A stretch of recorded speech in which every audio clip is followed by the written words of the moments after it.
गुजरात दंगों का जो मंजर शकीला ने अपनी आंखों के सामने देखा है वो दिल को दहला देता है। उन्होंने देखा है अपनी बूढ़ी माँ और परिवार के 3 महीने के छोटे से बच्चे को आग में झुलसते हुए। उन्होंने देखा है कि कैसे जिन हाथों पर वो राखी बांधा करती थी उन्हीं हाथों ने उनके पूरे परिवार का कत्लेआम कर दिया।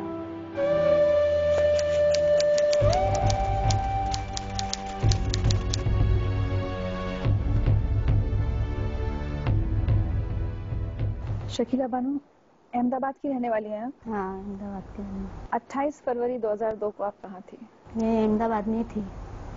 क्या हुआ था उस दिन आपके सामने? 2002 में बहुत बड़ा दंगा हो गया था। सुबह जो 9 बजे से लेके चालू हुआ था। एक दिन पहले तो जो गोधरा कांड में हुआ था उसके दूसरे दिन हमारे वहाँ हुआ अहमदाबाद में। सुबह 9 बजे से लेकर शाम के 6 बजे तक भाग भाग के हम थक चुके थे। एकदम कोई ढाबे पे छुप गया था, कोई कहीं छुप गया था। हमारे बच्चे सुबह से भूखे प्यासे थे। हमारा पूरा परिवार था। हमारे परिवार में पूरा 8 इंसान थे। भागम भागे में मेरी मम्मी और हम लोग सब बिछड़ गए। हम लोग इस साइड रह गए और मेरी मम्मी, मेरे भाभी, मेरे भाई, जो बच्चे 4 बच्चे थे, सब मेरी मम्मी उन लोग को उधर लेके चली गई। बहुत भीड़ थी उस टाइम, तो हम बिछड़ गए वहाँ पे। मेरा परिवार अलग हो गया, मेरी बहन का अलग हो गया और मेरी मम्मी लोग हमसे वहाँ बिछड़ गए। तो जैसे मेरी मम्मी लोग आगे बढ़े ना, ऐसे ही उसने टोले को इशारा करा कि बोले इन लोग आ रहे इधर। तो जैसे गए ना, जिंदा पेट्रोल डाल के आग लगा दी उन लोगों को। मेरा भतीजा 3 महीने का था, उसको जिंदा आग में हमारे आंखों के सामने फेंका गया। और मेरा भाई था, तलवार से उसकी गर्दन हमारी नजरों के सामने काट दी गई। हमको तो रोए, चिल्लाए, वो हमने तो करेगा हमारे परिवार को जाने दो, हमको माफ कर दो, हमने गुनाह कोई नहीं किया, जिसने गुनाह किया उसको तुम मारो। ऐसा सर काट के हमारे कदमों के आगे पड़ा था मेरे भाई का। 2 ही भाई थे हमारे। 3 महीने का जो लड़का था वो बोले तेरे बच्चों को भी हम देख तेरा क्या हाल करते। 3 महीने के बच्चे को गोद में से छीन के ऐसी आग लग रही थी, वो आग में उसको डालती है। तो हमारा पूरा परिवार, एक भाई बच गया था, उसको लग गई तलवार, मारे उसको सर में, पूरा जल गया हुआ था। फिर उसको वाड़ी वाली VS में उसको दाखिल करे, उसका इलाज करा। फिर उसको 3 दिन जी के बड़ा वाला भाई भी मेरा मर गया। फिर मेरा भतीजा बच गया, यानी 2 बच्चे बच गए अक्खे परिवार में। जिसका माँ चला गया, जिसका बाप चला गया, आज मेरे भाई के बच्चे 2 यतीम हो गए। ना माँ है ना बाप। दुनिया में सब कुछ मिलेगा लेकिन माँ बाप कभी नहीं मिलेंगे। आज हमको कुछ त्योहार होता है, कुछ अच्छा मौका आता तो हमको परिवार की याद आती है। आज हम पे, हमारे सर पे कोई हाथ रखने वाला नहीं है, ना भाई है, ना माँ है, ना बाप है, कोई नहीं है।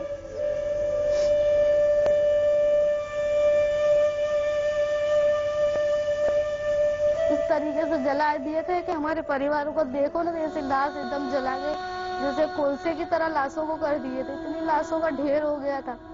और उधर से कुआं है हमारी तरफ, वो कुएं से लाश भरा गई थी। काटते गए ना, वो कुओं में डालते गए। जिस टाइम रात को फिर सालम कैंप की गाड़ी है ना, तो ऐसी लाशें पड़ी, हम लोग लाशों के ऊपर से पैर रख रख के हम चले गए। इतनी लाशें, इतनी बच्चे कटे हुए, इतने लोग कटे हुए, इतने जले हुए। उस टाइम तो हमको तो ये भी नहीं था कि हमारी लाशों को हम लेके जाए। हमारी लाशें तो हम पहचान भी नहीं पा रहे, इस तरह से हमारी लाशें हो गई थी। इतना हमारे साथ हुआ है तो हम कैसे भूलें। तो किसी के घर का एक इंसान मरता है तो उसकी याद नहीं जाती जल्दी से, तो पूरा हमारा परिवार खत्म हो गया। हमारे परिवार में तो कोई बचा ही नहीं है, 2 बच्चों को सिवा।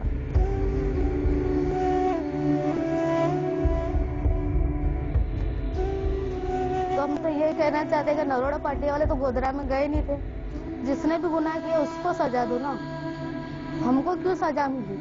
वो तो बेचारे नरोड़ा पार्टी में ऐसे थे, रोज लाके रोज खाने वाले इंसान भी, और कभी जिंदगी में ऐसी धमाल उन लोगों ने देखी नहीं थी। आज भी डर लगता है? डर तो लगता ना, ऐसा कुछ हो जाता है। अभी हम जो आरोपी का हम लोगों ने नाम लिखाए हैं, वहाँ दिन भर हमारा उनका सामना होता है। हमको तो यहाँ तक के बोलते हैं, हमको भी धमकी भी आती है कि बोले तुमने बहुत बताए ना हम लोगों को, बोले तुम देखो तुम्हारा हाल हम क्या करते हैं। पहले तो बोले हमने खुलेआम मारे, अभी तो तुमको जहाँ सो जाओगे तुमको वहीं खत्म कर देंगे। 10 साल हो गए, आज तक हमको इंसाफ नहीं मिला। हम तो ये चाहते कि हमको इंसाफ मिले और जो हमारे मरे है ना, वो उनकी रूहानी खुश हो जाए। कैसे पानी पानी करके दम तोड़, जो 12 साल की जो भतीजी थी मेरे भाई की लड़की, जल गई थी। उसके बाद पानी पानी मांग रही थी, उसके मुंह में पेट्रोल डाल के डालते थे। इस तरीके से हमारे नजरों के सामने उन लोगों को मारा, काटा, जलाया।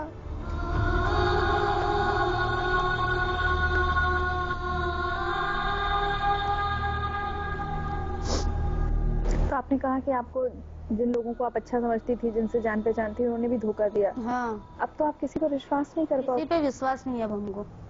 हमारे साथ रहते हुए उन्होंने हमारे साथ गद्दारी करी है, तो किस पे भरोसा करे? क्या पुलिस वाले पर करे? क्या गुजरात सरकार पे करे? क्या जो रहने वाले हमारे बाजू में थे, क्या उस पे विश्वास करे? 10 साल हो गए, ये तो खाली सिर्फ बोलने का, लेकिन हमको तो ऐसा नहीं लगता। हमारे को तो ऐसा लगता है ये अभी का माहौल है, ये हमारे साथ अभी हाल में हुआ है। 10 साल हो गए, लेकिन हम एक एक पल हम नहीं भूले। और कभी भी हम पूछेंगे, तुम 10 साल के, हमको 20 साल बाद भी पूछेंगे तो हमारा जवाब यही रहेगा, ना हम कुछ भूले ना भूलेंगे। मोहल्ले वालों को, औरत बच्चों को मालूम पड़ा कि मिलिट्री वाले आ गए, तो औरत और जो बच्चे थे ना, वो ऐसे खुशियों के मारे ताली बजाने लगे कि हमारा कोई नहीं बचाने आए। अब हमारा कुछ नहीं हो सकता, अब हमारी हिफाजत हो जाएगी।